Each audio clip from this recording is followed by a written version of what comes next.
Yo, yo, yo, yo, yo, yo. What's good, everybody? Welcome to the fourth episode of my podcast, the Mario Brandy podcast.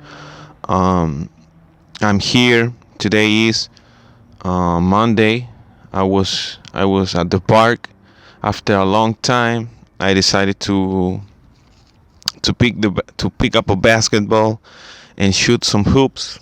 Um, I have to tell you guys that I shot like four air balls um, at the beginning, so it was really bad. But after warming up, it was looking kind of good. So that was great to do some exercise and obviously shoot some hoops. So the episode of today is about Russell Westbrook, the iconic player, the iconic triple double machine, all triple double Ross face, the one and only Russell Westbrook. He has been dealing with a lot of criticism lately,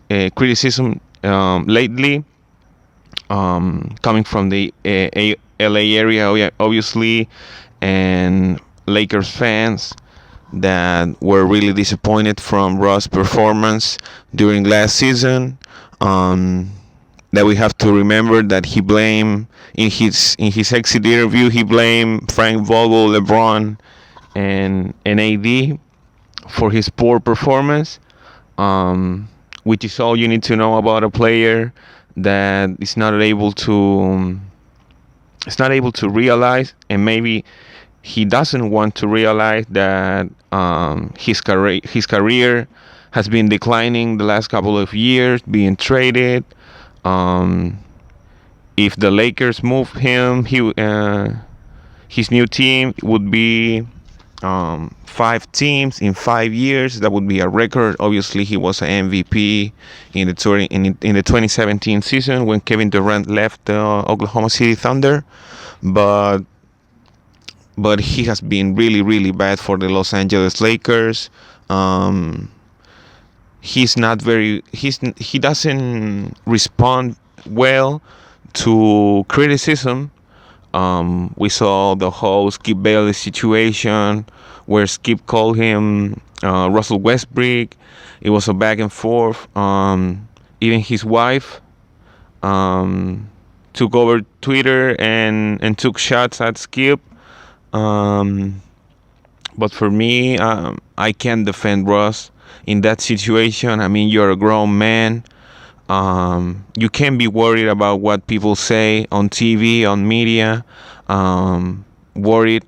It seems like he's more worried about what's being said about him, um, than being willing to do better on the court. Um, I mean, so. And obviously today, it was a report. I can't remember exactly the reporter that put up the tweet, but he mentioned that LeBron, AD, and Russ um, were on a phone call and they were discussing the future. Obviously, playing together. Um, Obviously, we know that the Lakers desperately want Kyrie to come to LA. For me, that's not gonna happen. Maybe until the All-Star break in January. So that's what it is. What it is for the Los Angeles Lakers. I think they don't have a chance if they don't move. If they don't move Russ, they don't have a chance to compete for a championship this season. Obviously, we saw LeBron, what he did at the Drew League. He dropped 42 points. He also missed like 11 threes. He missed the last second free throw. And as usual, he was crying to the refs. But that's also, it is what it is. So today episode, I will try to paint the whole picture about the Russell Westbrook situation, and starting in Oklahoma City Thunder, where he was drafted right after KD. Um, we obviously know that KD wasn't drafted by the Oklahoma City Thunder. He was drafted by the Seattle SuperSonics, and then that franchise became the OKC Thunder. Sam Presti took a lot of pride in drafting Russ, in drafting Ibaka, in drafting James, in drafting Kevin.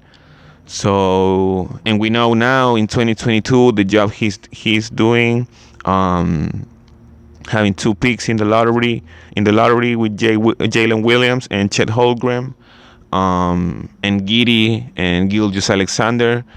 For me, he has been like the mastermind, the one of the main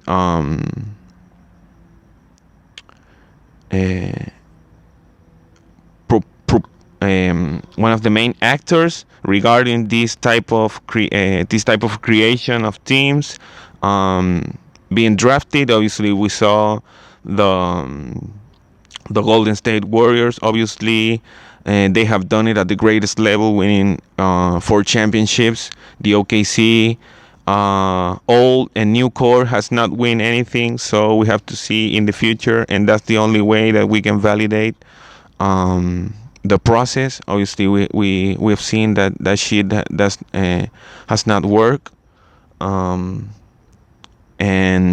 but yeah, Russ was drafted by the OKC Thunder. Sam Presti,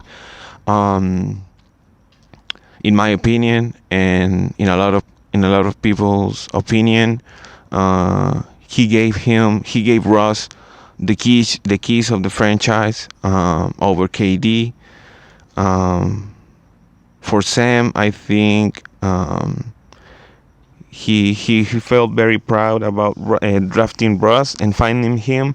If I'm not mistaken, Russ was taken not in the top 5. I think he was the number 8th pick in the draft. I'm not sure, but ever since, there was one season where Russ took more shots than KD. Skip Bayless at that time criticized Russell Westbrook for taking more shots than KD. Obviously, we know that KD is a way better shooter than Russ. But Russ was a knucklehead. He was bullheaded. And he was like he was playing really out of control. Maybe thinking that he was better than KD. I have to say that Kobe, in one instance, he told Russ, maybe it was during the Olympics, that Kobe approached Russ and told him that he needed to be the superstar of that team, not KD. And obviously we know how that shit ended. But yeah, after that, obviously in the 2012 finals, the OKC Thunder lost to the Miami Heat of LeBron James, 4-1.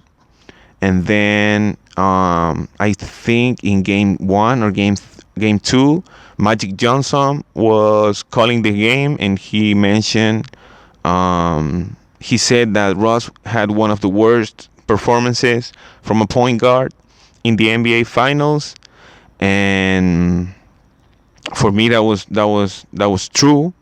Russ didn't play at his best, and he was criticized by not only Skip Bayless, but now it's Magic Johnson, one of the greatest point guards. The greatest point guard of all time. And Russ didn't want to hear the criticism coming from anybody. He didn't want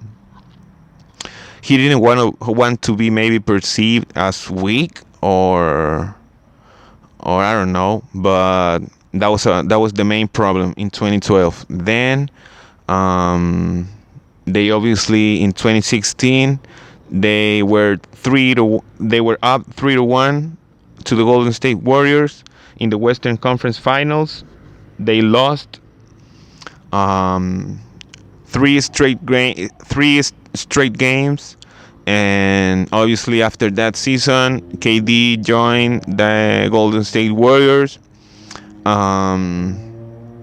Ross was also seen taking shots at KD, wearing a photographer vest, um, calling KD a cupcake. Um, so yeah, it was even during that season when they play head to head, it was a lot of tension, a lot of back and forth, a lot of trash talking. But we know that Ross won an MVP, but KD won two straight Finals MVP and two championships. So after that, Ross went to the Ross was in the Thunder. He went to another team. He wasn't playing really well. Obviously, he continued to not playing well. I believe it was the Rockets, if I'm not mistaken. I'm gonna look it up. Just give me a minute.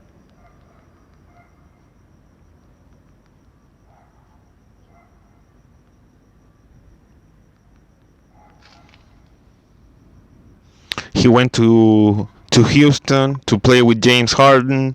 At that time, they were really close, but after one season, they were done. Then Ross went to Washington.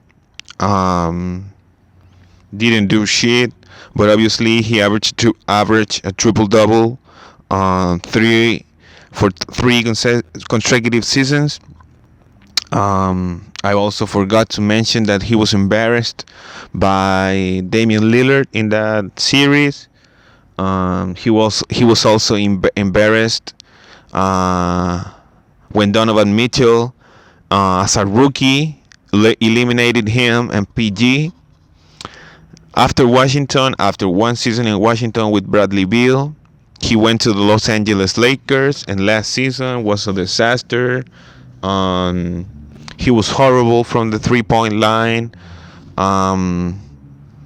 He was being very toxic with the way he talked to the media, the way he conducted himself. I think it was a disaster. And also yesterday, a report came up mentioning that Russell was firing his agent, and the agent later published or maybe gave an interview in which he mentioned that the relationship was over the limit. He also mentioned that the end of the partnership was due to irreconcilable differences, and this obviously doesn't help Russ at all. He'll have to look for a new team, and obviously he'll have to look for a new agent. Obviously, for me, if I have to describe Russ in one word, it would have to be toxic. Because he doesn't understand how to win. He's not a winning player. He has never been a winning player, so it's very difficult that at this age, at this position in his career, after all the adoration and celebration of his numbers, but we have seen that he's been exposed over the last couple of years, prioritizing stats over winning, and we have seen obviously that he has always had a bad relationship with the media, especially during the Oklahoma City Thunder days.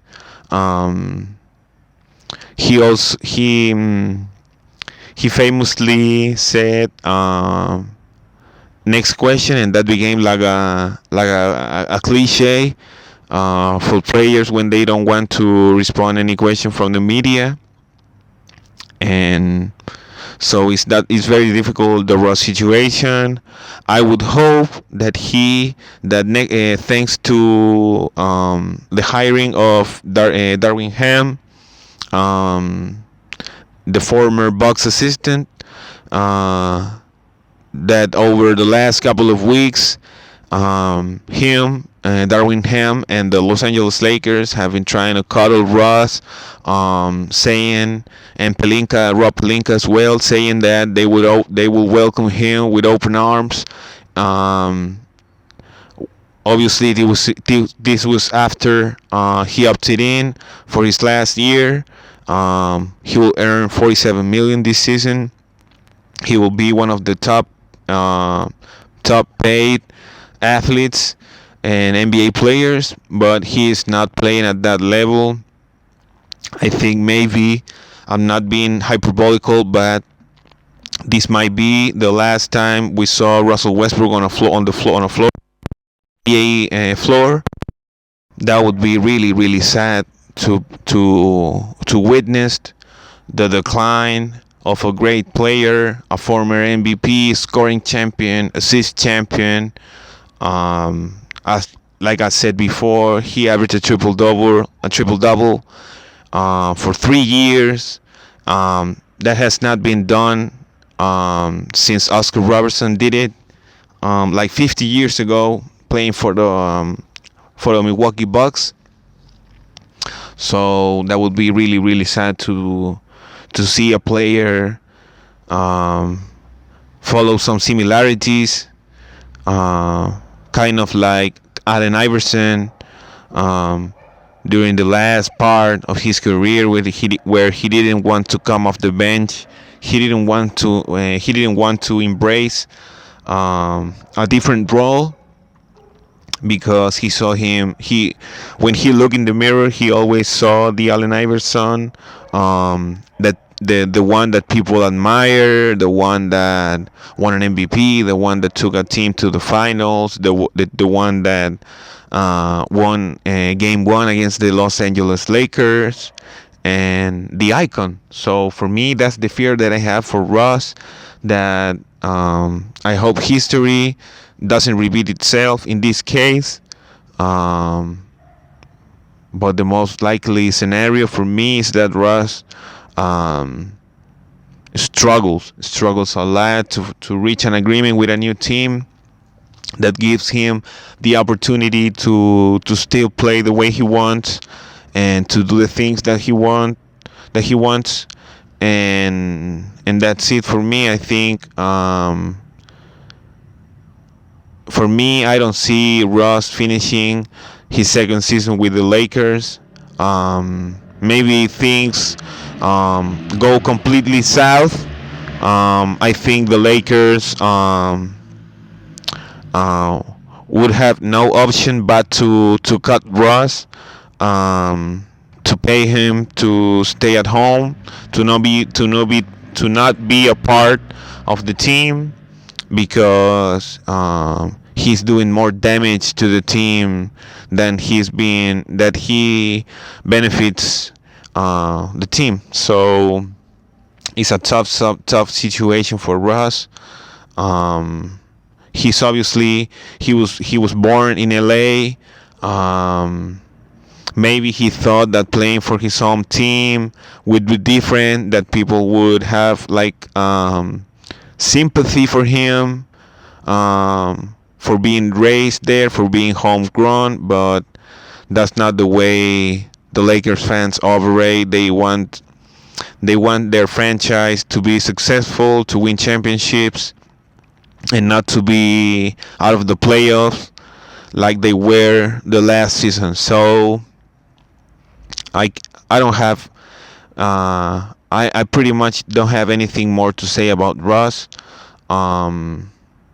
Maybe a similarity or a metaphor would be like, if you are if you get divorced 4-5 different times, maybe the problem is not your significant other or the person that is next to you. Maybe you are the problem, and sometimes that's difficult to accept and to deal with. So that was it. I hope you guys enjoy this episode. I think I did much better than the last episodes. Like I said, I will continue to upload this podcast, and I hope you guys enjoy it as well. So thank you very much. See you next time. This has been the Mario Operandi podcast. Thank you, everybody. See you next time. Peace.